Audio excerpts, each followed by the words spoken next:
ഇനി നമുക്ക് ഈ 2 ചെറിയ തടി ഉപയോഗിച്ച് നല്ലൊരു പ്ലേറ്റ് സ്റ്റാൻഡ് ഉണ്ടാക്കാം.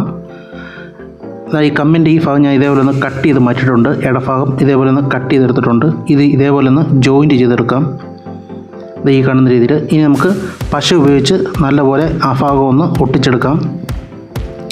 ഇനി ഈ ഭാഗം മാർക്ക് ചെയ്ത് കൊടുക്കാം.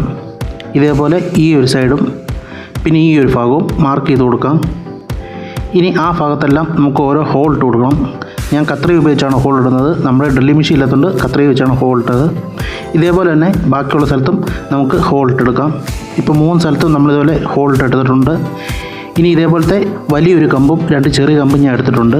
ആദ്യം നമുക്ക് ആ ചെറിയ 2 കമ്പും ഇതേപോലെ ഫിറ്റ് ചെയ്ത് കൊടുക്കാം. അതുപോലെ ബാക്ക് സൈഡിലത്തെ ആ ഒരു വലിയ കമ്പും ഇതേപോലെ വെച്ച് കൊടുക്കാം. ഇത്രയേ ഉള്ളൂ നമ്മുടെ പരിപാടി. ഇനി നമുക്ക് ഇതേപോലെ പ്ലേറ്റ് വെച്ച് കൊടുക്കാം. ഏകദേശം 10 മുതൽ 15 പ്ലേറ്റ് വരെ നമുക്ക് ഇതേപോലെ വെക്കാവുന്നതാണ്. അപ്പോൾ വീഡിയോ ഇഷ്ടമായെങ്കിൽ ഒന്ന് ലൈക്ക് ചെയ്യുക, പറ്റുമെങ്കിൽ മറ്റുള്ളവരിലേക്കും ഒന്ന് ഷെയർ ചെയ്യുക.